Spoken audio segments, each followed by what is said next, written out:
اس سورہ آراف میں اللہ تعالیٰ نے بہت خوبصورت انداز میں سب سے پہلے آدم علیہ السلام کی پیدائش اور شیطان کو آدم کی پیدائش پہ جو اعتراضات ہوئے اس واقعے کو اللہ نے نقل کیا. یہ واقعہ کسی ہسٹری میں تاریخ میں نہیں مل سکتا آپ کو. بہت سے لبرل لوگ کہتے ہیں بھائی ہسٹری میں تو ایسا کوئی واقعہ نہیں ہے. او بھائی ہسٹری اس کے بعد وجود میں آئی ہے. آدم کیسے پیدا ہوئے, ان کے ساتھ کیا کیا واقعات ہوئے, اس وقت کوئی ہسٹری لکھنے والا اسکالر موجود نہیں تھا. یہ تو وہ باتیں ہیں. اچھا کمال کی بات یہ کہ آپ ہسٹری میں جتنا قدیم جائیں گے نا, سارے آدم پہ متفق ہیں کہ انسانیت کی ابتدا کس سے ہوئی ہے؟ آدم علیہ السلام سے. اس سے پتہ چلتا ہے یہ چیز بھی انسانوں میں تواتر کے ساتھ آئی ہے کہ ہم کس کی اولاد ہیں؟ آدم کی اولاد ہیں. یہ پھیل چکی تھی یہ بات. تو اللہ نے بتایا کہ انسانوں کی ابتدا میں نے کیسے کی ہے. سورہ اعراف میں اللہ نے اس کا تذکرہ نقل کیا. فرمایا کہ اس وقت کو یاد کرو جب ہم نے وَلَقَدْ خَلَقْنَاكُمْ ثُمَّ صَوَّرْنَاكُمْ, ہم نے تمہیں پیدا کیا, ایک خاص صورت دی, اور پھر ہم نے فرشتوں سے کہا اسجدوا لآدم, آدم کو سجدہ کرو. فَسَجَدُوا إِلَّا إِبْلِيسَ, سب نے سجدہ کیا. انکار کس نے کر دیا؟ شیطان نے.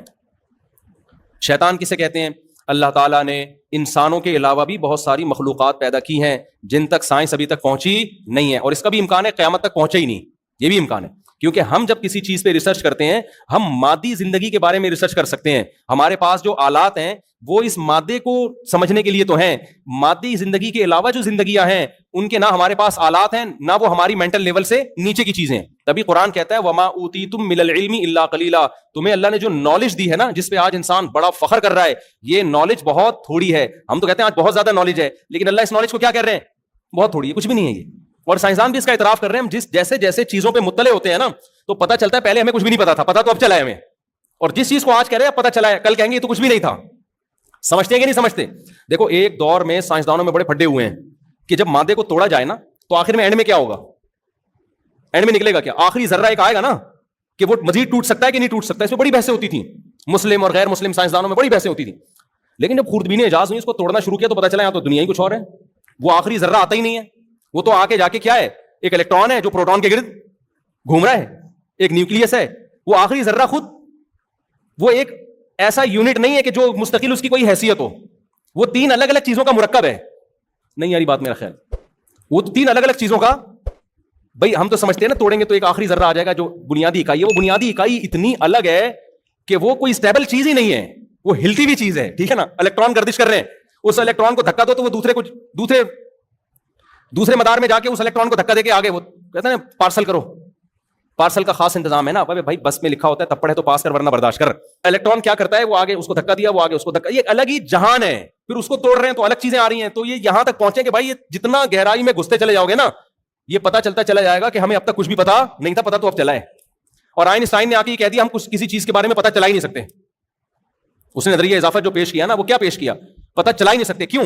یہ بہت پوائنٹ کی بات ہے, اس کو سمجھیں. اس نے کہا ہم جب بھی کسی چیز کو سمجھنے جاتے ہیں نا اس کائنات میں تو وہ دوسرے کی سمجھ پہ موقوف ہوتی ہے. نہیں ہے بس, یعنی وسیم بھائی کے بارے میں آپ نے پوچھنا تو ستار بھائی بتائیں گے. ستار کہاں ہے جی؟ وہ وسیم بتائے گا. وسیم کہاں ہے؟ وہ ستار بتائے گا. جیسے مجھ سے لوگ کہہ رہے ہوتے ہیں نا کہ میں کہتا ہوں یہ وسیم سے ملنا ہے, کہاں ہے؟ وہ کہہ رہے ہیں وہ جمیل کے پاس ہے. جمیل کس کے پاس ہے؟ ہمیں جمیل کا پتہ نہیں اور آپ بتا کس کا رہے ہو. ایک جمیل کو تو ہم ویسے بھی نہیں جانتے. تو جمیل کس کے پاس ہے؟ جمیل اس کے پاس ہے. وہ کس کے پاس ہے؟ وہ اس کے پاس. یہ کائنات آپس میں ایسی مربوط ہے کہ اس کو سمجھنے کے لیے اس کو سمجھنا پڑے گا, اس کو سمجھنے کے لیے کسی اور چیز کو سمجھنا پڑے گا, اس کو سمجھنے کے لیے کسی چوتھی چیز کو سمجھنا پڑے گا اس کو. تو یہ نظریہ اضافت ہے کہ ہم نے ایک چیز کو فرض کیا ہے دوسرے کو فرض. جیسے پروٹون الیکٹران ہے نا, پروٹون کسے کہتے ہیں؟ جس پہ پازیٹیو چارج ہو. پازیٹیو کسے کہتے ہیں؟ جو نیگیٹو کو اپنی طرف کھینچتا ہے. نیگیٹو کسے کہتے ہیں؟ جو پازیٹیو طرف کھینچتا ہے. تو نیگیٹو کو سمجھنا پازیٹیو پر, پازیٹیو کو سمجھنا. میں جا رہا ہوں بھائی, مولوی یہ کہہ رہے ہیں بہت ہو گیا. آپ کر رہے ہیں یار, آپ درس قرآن کے لیے بیٹھے ہو, آپ باتیں کیا الیکٹران پروٹون کی باتیں شروع کر دی ہیں. کائنات کو سمجھنے کے لیے نا اپوزٹ چیزوں کو دیکھنا پڑتا ہے. دیکھو اگر یہ روشنی نہ ہوتی اور اندھیرے ہوتے, خدا کی قسم قیامت آ جاتی, سائنسدان لائٹ اور روشنی کو ایکسپلین کر نہیں, وہ انکار کرتے تھے. وہ کہتے ہیں روشنی کوئی چیز ہی نہیں ہے. میں سمجھا پا رہا ہوں اپنی بات. اگر اس کائنات میں روشنی نہ ہوتی نا, ہم اندھیروں میں ہی ہوتے اور اندھیروں میں ہی پیدا ہوتے. پھر کوئی پیغمبر آ کے بتاتے کہ ایک جگہ ایسی ہے کسی سیارے پہ جہاں لائٹ ہے, جہاں سب یہ ہے, تو ہم کہتے ہیں یہ کیوں. ہم جب اندھیرے کو دیکھتے نا اس کے مقابلے میں روشنی کو نہ دیکھا ہوتا تو ہمیں اندھیرا بھی سمجھ میں نہیں آتا کہ اندھیرا کسے کہتے ہیں. کہتے ہیں یہ تو اصل تو یہی ہے. ہم نے چونکہ روشنی کو دیکھا اندھیرے کے مقابلے میں تو روشنی ہمیں اندھیرے سے سمجھ میں آئی, روشنی کی ڈیفینیشن, اور اندھیرے کی ڈیفینیشن ہمیں کس سے سمجھ میں آئی ہے؟ روشنی سے. اگر دنیا میں مرد ہی ہوتے عورت نہ ہوتی تو ہم مرد کو مرد تھوڑی کہتے. ہم کہتے یہ کچھ بھی نہیں ہے, بس ایسے ہی ہے. مرد اور عورت کیا ہوتے ہیں؟ آدمی کیا ہوتا ہے, نر کیا ہوتا ہے, ہم کہتے ہیں بھائی یہی ہے, ایک ہی جنس ہے. لیکن جب عورت ہے مقابلے میں تو ہم مرد کو کیا کہتے ہیں اس کے مقابلے میں؟ مرد سمجھنے میں ہمیں آسانی ہوتی ہے کہ مرد کی ڈیفینیشن کیا ہے. اسی طرح دنیا میں صرف عورتیں ہی ہوتی, مرد نہ ہوتے تو پھر عورت اور مرد کا فرق سمجھ میں آتا؟ کوئی سائنسدان, کوئی پیغمبر آ کے بتاتے کہ قیامت میں عورتوں کو بتاتے کہ تم قیامت میں جاؤ گی, جنت میں جب جاؤ گی تو وہاں مرد بھی ہوں گے, تو سائنسدان کیا کہتے ہیں؟ بھائی مرد کوئی مخلوق ہے ہی نہیں. جو عورتوں میں سائنسدانیں ہوتی ہیں, سائنسدانیں, وہ کیا کہتی ہیں کہ مرد کوئی مخلوق ہوتی نہیں ہے. وجہ کیا ہے کہ عورت کی جو اپوزٹ جنس ہے نا, جینڈر ہے, وہ ہوتی نہیں تو سمجھ میں بھی نہیں آتی, تو عورت بھی سمجھ میں نہیں آتی کہ عورت کسے کہتے ہیں. تو یہ ساری جو کائنات ہے نا, جو آئنسٹائن کا نظریہ اضافت ہے, اس کو میں دیسی اسٹائل میں بیان کر رہا ہوں, کوئی ایسا نہ سائنسدان لے کے بیٹھ جائے کہ یہ کیا کیسے الفاظ استعمال, ہمارا اپنا اسٹائل ہے بھائی. تو ایک چیز کو سمجھنے کے لیے آپ کو اس کائنات میں دوسری چیز کو سمجھنا بولو پڑے گا, اور اس کو سمجھنے کے لیے اس کو, تو اس کا مطلب حقیقت میں کوئی بھی چیز سمجھ میں نہیں آ سکتی پورے طور پہ. ہم تو ایک چیز کو دوسری سے سمجھنے ہیں, اور دوسری کو بہادری ہم اسے کہتے ہیں جو بزدل نہ ہو. بزدل کسے کہتے ہیں؟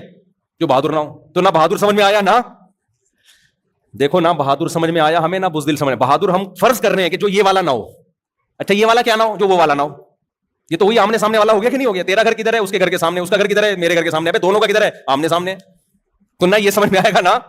تو میں آپ کو بتا رہا ہوں کہ سائنس نے اتنی ترقی کی ہے, ہم بھی مانتے ہیں بہت زیادہ ترقی کی ہے, لیکن جتنا علم اس کائنات میں ہے, جو اللہ کے پاس ہے, جس پر یہ کائنات چل رہی ہے, اور بہت ساری مخلوقات ہیں, تو اس کے مقابلے میں اللہ نے قرآن میں کہہ دیا کہ تمہارا علم کیا ہے؟ تھوڑا نہیں ہے, بہت تھوڑا ہے. تو اس لیے سائنس کی بیس پہ جنات کا, شیطان کا, جنت جہنم کا انکار کرنا یہ انسان کے باولے ہونے کی دلیل ہے. اگر یہ دلائل کسی اور دلائل سے یہ چیزیں ثابت ہو جاتی ہیں تو ماننا پڑے گا. تو آسمانی کتاب کیا کہتی ہے؟ اللہ تعالیٰ کہتے ہیں کہ ہم نے جب آدم کو پیدا کیا تو آدم کے علاوہ تو کوئی مخلوق تھی نہیں انسانوں میں.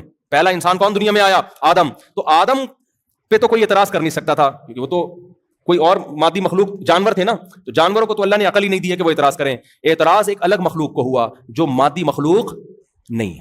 وہ کیا ہے؟ وہ جنات ہیں, جن کو اللہ نے آگ سے بنایا. آگ انرجی ہے نا, تو انرجی سے بنایا اللہ تعالیٰ نے ان کو. تو اب اس کو اعتراض ہوا تھا, اور ان کا جو سردار تھا وہ کون تھا؟ ابلیس, جس کا نام کیا تھا؟ ابلیس. شیطان لقب ہے, حرکتوں کی وجہ سے بعض دفعہ لقب ملتے ہیں نا. دیکھو علامہ اقبال کا نام تو اقبال تھا نا, لقب کیا تھا؟ حکیم الامہ. حکیم الامہ لقب ملا نا ان کو. شاعر مشرق بھی لقب, اعمال کی وجہ سے ملا نا یہ لقب. تو شیطان کا جو نام ہے نا, وہ نام شیطان نہیں ہے, نام تھا اس کے جو والدین نے, پیرنٹس نے اس کا نام رکھا جب وہ پیدا ہوا, تو وہ نام کیا رکھا؟ ہو سکتا ہے وہ سب سے پہلا جن وہی ہو. یہ بھی ممکن ہے نا کہ ہمارے جد امجد سب سے پہلے ہماری ابتدا آدم سے ہوئی, تو جنات کا جو جد امجد ہو وہ کیا ہو؟ ابلیس ہو. یہ بھی ممکن ہے کہ سب سے پہلا جو جن ہے وہ کون ہو؟ ابلیس ہو, اس سے اللہ نے نسل چلائی ہو. تو آدم کو لقب ملا صفی اللہ, اللہ کے منتخب کردہ, سلیکٹڈ. ابلیس کی جو حرکتیں تھیں اس کی وجہ سے ابلیس کو لقب کیا ملا ہے؟ شیطان. یہ نکلا ہے شیطنت سے. شیطنت سرکشی کو کہتے ہیں, ضد, ہٹ دھرمی, ہلڑ بازی نہیں ہوتی, جاؤ میں نہیں مانتا. آپ نے ہر جگہ دیکھا ہوگا ضدی قسم کے لوگ ہوتے ہیں, گھر میں بچے بھی ہوتے ہیں ضدی, میاں بعض دفعہ ضدی ہے, بیگم بعض دفعہ ضدی ہے, ساس بعض دفعہ ضدی ہے. ایک آدمی نے بتایا میری ساس, وہ پھر سمجھ جائیں گے ان کی بات ہو رہی ہے, تو بڑا زبردست چٹکلا تھا, لیکن وہ سمجھ جائیں گے, ان کی ساس بھی سمجھ جائے گی کہ میرے بارے میں کہہ رہے ہیں مفتی صاحب, کیونکہ یہ ساری خصوصیات انہیں کی ساس میں پائی جاتی ہیں. وہ میں بتاؤں گا نہیں, وہ ساس سمجھ جائیں گے کہ میری بات ہو رہی ہے, ٹھیک ہے نا.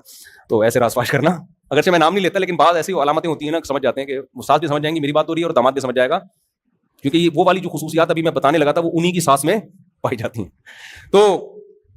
تو شیطان تھا شیطنت, سرکشی. آدم کو اللہ نے پیدا کیا, سب کو حکم دیا سجدہ کرو. ہمیں پروٹوکول دیا جا رہا ہے, اس لیے نہیں دیا جا رہا کہ ہم شراب پیئیں گے, انڈین فلمیں دیکھیں گے اور فحش فلمیں دیکھیں گے. اللہ کو اتنا پیار تھا اس مخلوق سے, ایسی مخلوق پیدا کر رہا ہوں, ایسی مخلوق پیدا کر رہا ہوں جس کے پاس خواہشات بھی ہیں اور عقل بھی ہے. جانوروں کے پاس عقل ہے, عقل نہیں ہے, خواہشات بہت ہیں. جانور غلط کرے اسے سزا نہیں ملے گی, کیونکہ غلط اور صحیح کو سوچنے کے لیے اللہ نے اسے عقل دی نہیں ہے. انسان, اچھا فرشتے وہ مخلوق ہیں جن کے پاس عقل بہت ہے مگر خواہشات نہیں ہے. فرشتے کی عقل کہہ رہی ہوتی ہے یہ صحیح ہے اور یہ غلط ہے, یہ غلط ہے یہ نہ کرو, فرشتہ کہتا ہے نہیں کرتا, کیونکہ اس کا غلط کرنے کا دل چاہتا بھی نہیں ہے. جو صحیح ہے وہ کر لو کیونکہ صحیح کرنے کا دل چاہتا ہے, بلکہ دل چاہے نہ چاہے اس کی خواہشات ہی نہیں ہے نا. انسان ایک ایسی مخلوق کہ اس کو اللہ نے دونوں چیزیں دے دی, خواہشات بھی دے دی اور عقل بھی. اب یہ جو ہے نا ایک میدان دے دیا, اب دیکھتے ہیں کھیلو جا کے. اب اس عقل اور خواہشات سے کیا کرو, کھیلو. دل کہیں اور لے کے جائے گا اور کھوپڑی بولو نا کہیں اور لے کے جائے گی. دل کہے گا سٹا لگا لو بھائی, وہ بھی تو پی رہا ہے, وہ دیکھو ٹینشن بھی نہیں ہے, چرس پی کے بیٹھا ہوا ہے, شراب پی کے کیسا مست گھوم رہا ہے, اور مجھے اتنا غم. لیکن عقل کیا کہے گی؟ عقل کہے گی جس خدا کو مانتے ہو اس نے شراب کو حرام کیا, اچھا بعض چیزوں میں عقل خود گائیڈ کرتی ہے، بعض چیزوں میں عقل کو بے لگام چھوڑ دیا جائے نا تو وہ غلط لے جاتی ہے، اس میں پھر مذہب کی ضرورت ہوتی ہے. ابھی یہ میرا ٹاپک نہیں ہے، اس کو میں نہیں لے کے چلتا.